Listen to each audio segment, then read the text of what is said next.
You're listening to the Options Insider Radio Network, the home of the Options Podcast. For more quality options programs, visit theoptionsinsider.com or search for Options Insider Radio Network in your podcast provider of choice. Listeners can also access all of our programming through our mobile app available in the iTunes and Google Play stores. Select programs are also available via live stream at mixlr.com/options-insider. That's mixlr.com/options-insider. Don't forget to follow along with your favorite programs and submit your own questions for the hosts at twitter.com/options, stocktwits.com/options, facebook.com/theoptionsinsider, or via questions at theoptionsinsider.com.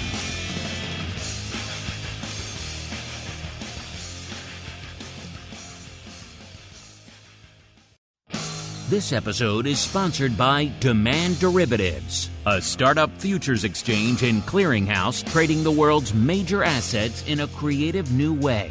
You already trade on an exchange. Here is your chance to own one. Before they approach large strategic partners for funding, the pioneering team at Demand Derivatives launched a crowdfunding portal so that regular traders have the chance to buy shares. Learn more and become a part of this revolutionary fintech project now at demandderivatives.com/crowdfunding.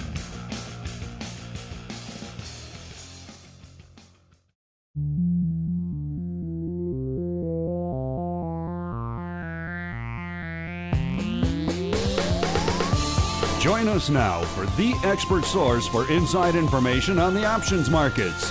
It's time for Options Insider Radio with your host, Mark Longo.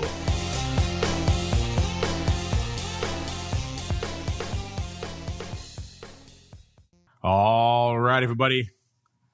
That music can mean only one thing. It is time once again for Interview Tuesday here on the Options Insider Radio Network. Time to bust out our Options Insider Radio program where we welcome on guests from throughout the world of options and derivatives and proceed to pick their brains for the benefit of you, the listener. My name is Mark Longo from the optionsinsider.com, as well as, of course, from the aforementioned network. Reminding you, if you like what you hear, this show, the other nearly dozen programs that are hitting you throughout the week, keep rating and reviewing. Really does help all these new folks that are discovering the world of options, then proceed to discover the content out there. We'll be their lighthouse in these stormy market seas. So keep rating and reviewing. Really does help. Keep those questions coming, too. We'd love to hear from all of you guys and gals out there these days. And let's see who we're hearing from on the old Options Insider Radio program today. I'm pleased to say we are joined once again by an old friend of the network, even though he hasn't been on in a little bit, Mr. Greg Stevens, the Vice President of the Options Experience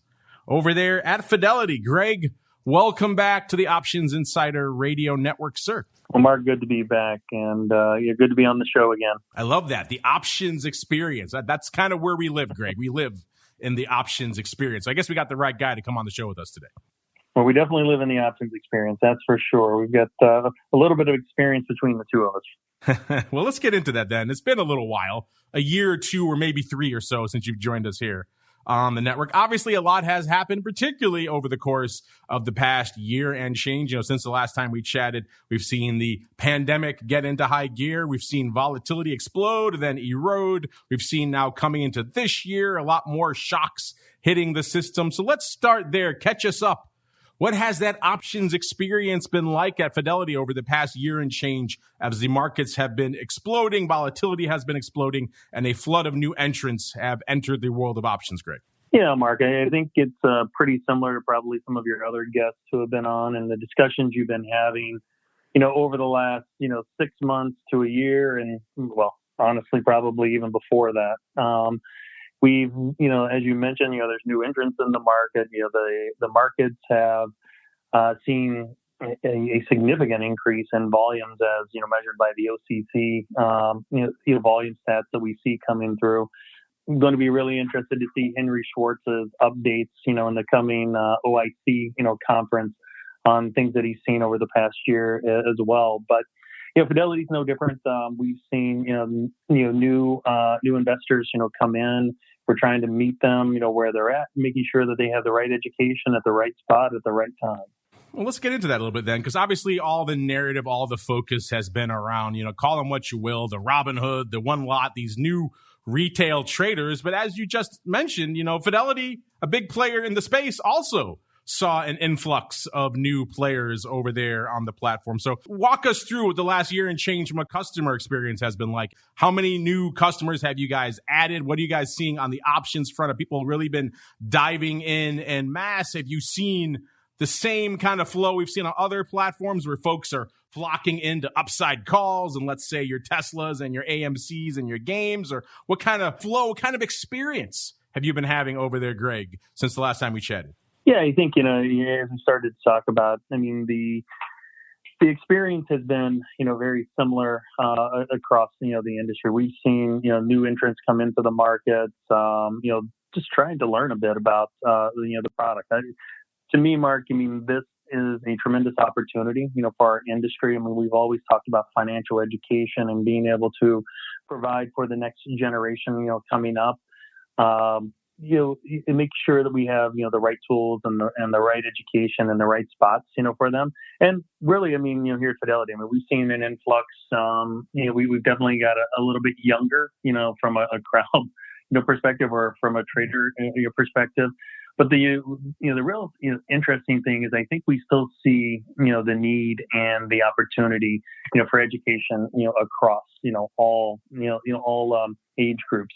I don't think anything has really changed. There's interest in trading options out there, and we've seen a steady flow of customers into our educational resources. We're doing things a little bit differently these days. Over the past 2 or 3 years, really started to get into some individual coaching, for our customers, but as well, we have these, coaching classes that are relatively small compared to some of our larger webinars where, we'll have 10, 15, 20, 30 people, in almost a classroom setting where they can get a little bit more of a personalized attention. And what I mean by that is they can ask their questions. When we used to do, these, 3-hour long, presentations or even an hour-long presentation where it's really we are, speaking to you and not with you, in the room.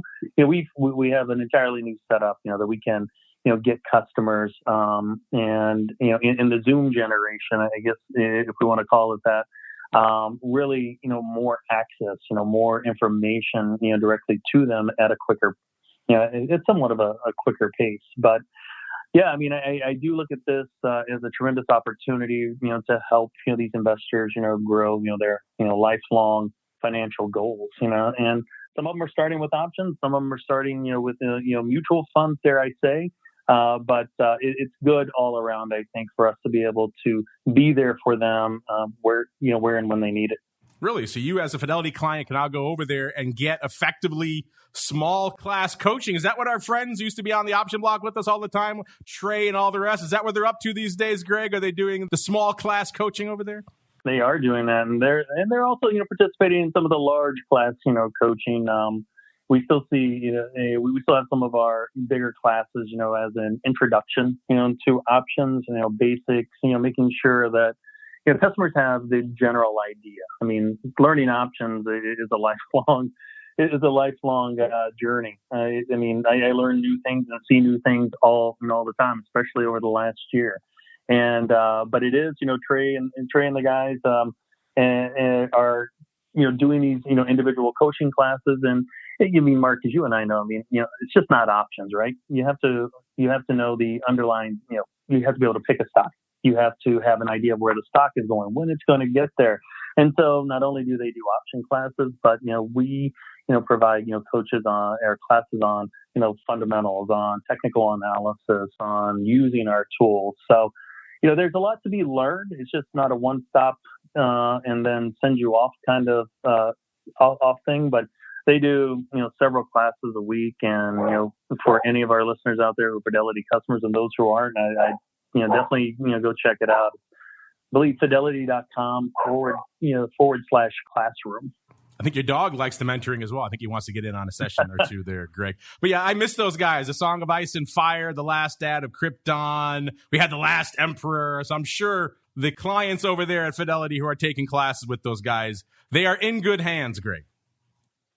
They're definitely in good hands, and it's been a tremendous growth for them. I mean, and just the level of the level of education that they bring is pretty awesome. So, it's good to have that. I mean, I think two things. I mean, we as an industry have went from having to call your trades in, to being able to place them online, to attending in-person classes, to where we're at currently now, and we can really meet our customers where they're at, and what I mean by that is whether it's in mobile or they're on fidelity.com, or for some of those higher touch things going on in their accounts, they can always call someone as well and talk to a person and be able to have their concerns or their questions answered in a one-on-one basis as well. So Trey and them are at the front of all of that, and I mean they do a fantastic job.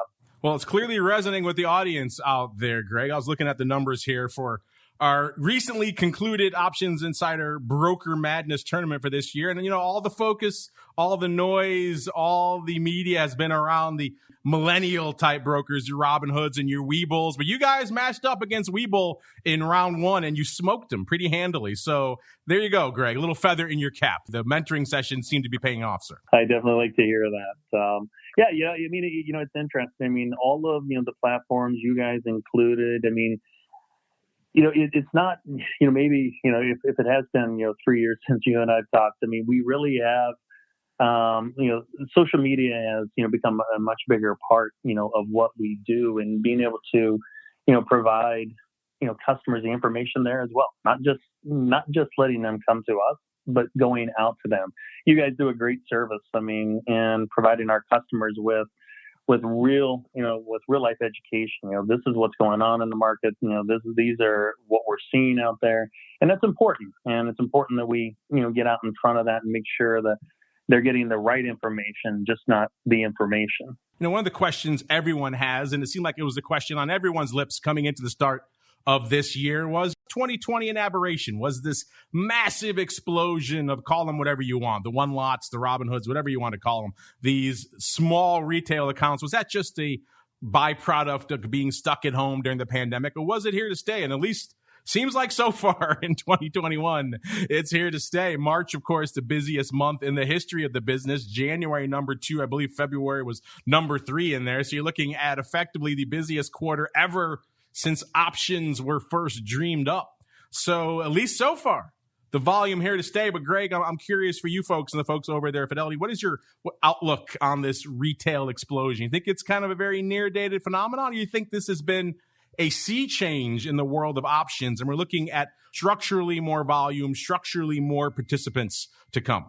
Well, what I would say to that is that, in my personal opinion, is that we're going to keep, these folks around. Not all of them. I mean, it's like everything. I mean, we never keep 100% of everything. And so there will be, people who come into the market, there'll be people who leave the market. But I do believe that we're probably going to keep some of this volume, if not, at least half or more, when it comes to, these investors. I mean, they've opened their accounts, they're funded, they are trading, and I think that the test for this, Mark, and as you know, people tend to run away a little bit when the markets go down.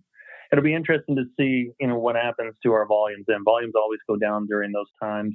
But I do think that, these investors are here to stay. And so that's why it's important for us to again, get out there, be in front of it, have conversations with them, see what their needs are.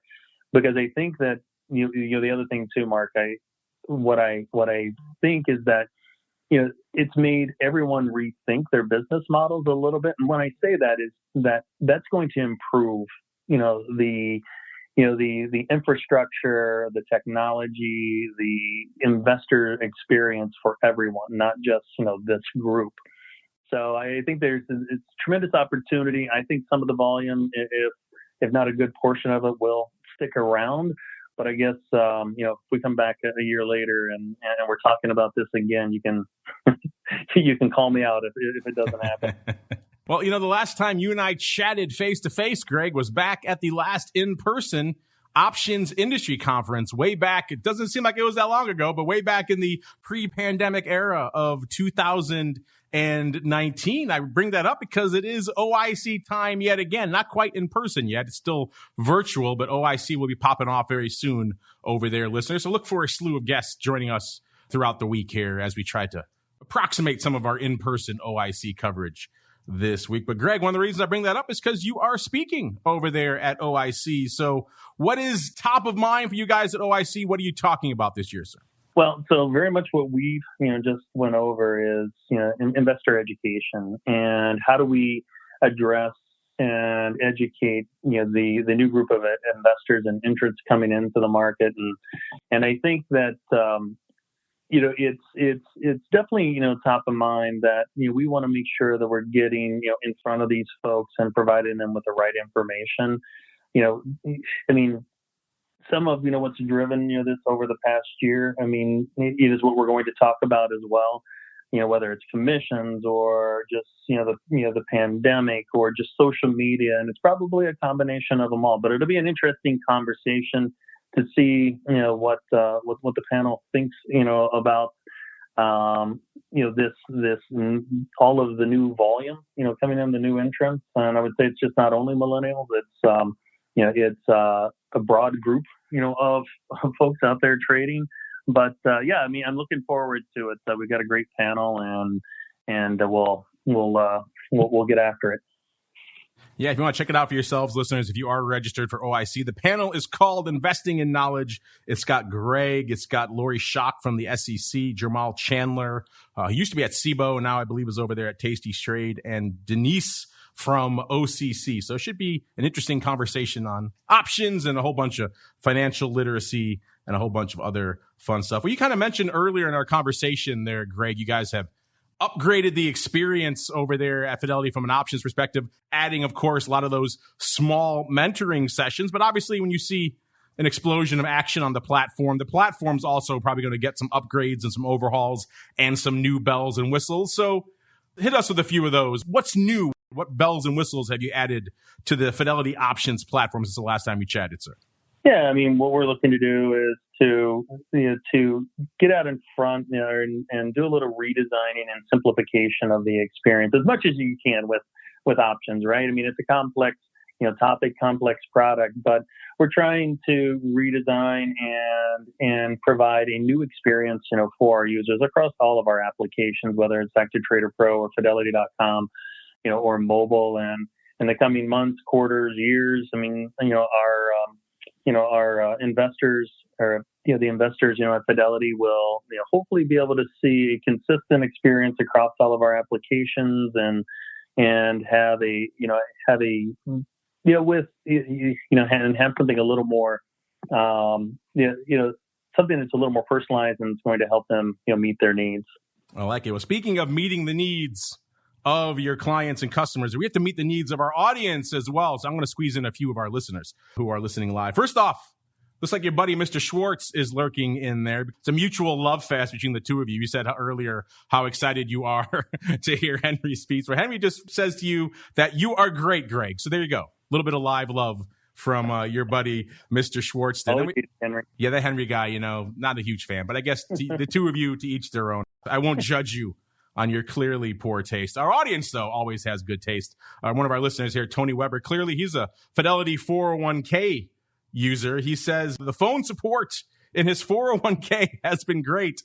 The guys really know their stuff. He also wants to know why options are not available in 401ks. And you think that will change in the near term? Well, I guess the latter portion we can talk about first. Clearly, he's liking what you guys have done from a support and indeed a knowledge-based perspective over there at Fidelity, Greg. So listeners, give a thumbs up to that. And I guess you can answer the 401k. I know it's kind of outside your purview, but why can't they trade more options on 401ks, Greg? I blame it all on you. Well, typically, So, the answer I would give, can you trade, options in a 401k, anytime soon? And I'm going to say no, to that. That's a, government-driven regulatory, type of thing. But, the 401ks, they're also, brokerage accounts that you can open up as part of, the retirement program. And we do allow, options trading in those. Now, the thing is, that is up to every firm or every business, to decide what's best for their employees. Some will allow you to trade, options as part of your 401k in a separate account, not in the 401k itself, but you can open up a brokerage account, and if they say, and if they allow it, you can trade options in there. Typically up to spreads trading, in the account, no nakeds, out there, nothing too risky. Most will only allow cover call trading, and maybe a few will allow you to buy options. But so it is possible, to do it in a 401k, but it's entirely up to your, to the company you work for to make that decision. But I would, give them a quick call and talk to them about it, and there might be an opportunity for you. But only conservative strategies.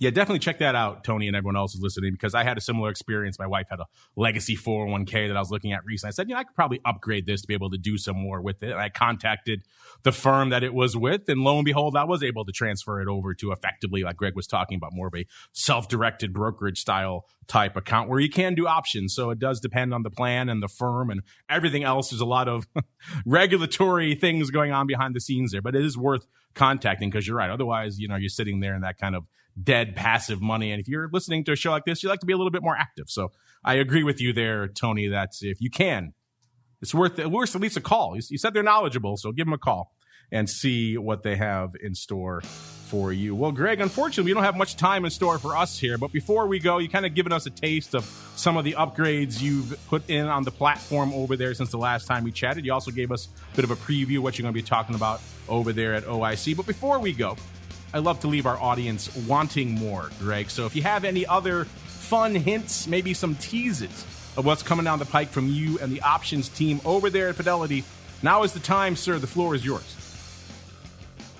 Yeah, I think, Mark, the one thing to bring up to the audience is, we're rolling out a new simplified options trade ticket with more information, within it, in context education. So, Mark, this goes back to our point about, meeting, customers where they are, bringing the information to them to help them make more informed decisions. So we'll be looking at that in the coming, quarters and years. We're going to be looking at redefining our options experience in Fidelity.com, Active Trader Pro. So more to come on that as we move forward. But definitely be on the look for our new trade ticket, that's going to be rolling out, and we look forward to everyone's feedback. All right, and there's more to come from the network throughout the rest of this week. Some more interviews in store for you later today. So if you haven't gotten your fill with our conversation, stay tuned. More coming at you a little bit later today. Of course, tomorrow, Education Wednesday, Options Bootcamp, Options Playbook Radio coming at you tomorrow as well. Thursday, episode 2 of the Option Block. And of course, TWIFO this week in Futures Options. Friday, we wrap it all up with Volatility Views, where we kick it all off again on Monday with the Option Block and the Crypto Rundown, all the way through to another interview Tuesday, another episode of Options Insider Radio. This episode is sponsored by Demand Derivatives, a startup futures exchange and clearinghouse trading the world's major assets in a creative new way.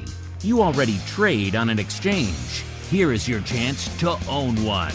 Before they approach large strategic partners for funding, the pioneering team at Demand Derivatives launched a crowdfunding portal so that regular traders have the chance to buy shares. Learn more and become a part of this revolutionary fintech project now at demandderivatives.com/crowdfunding.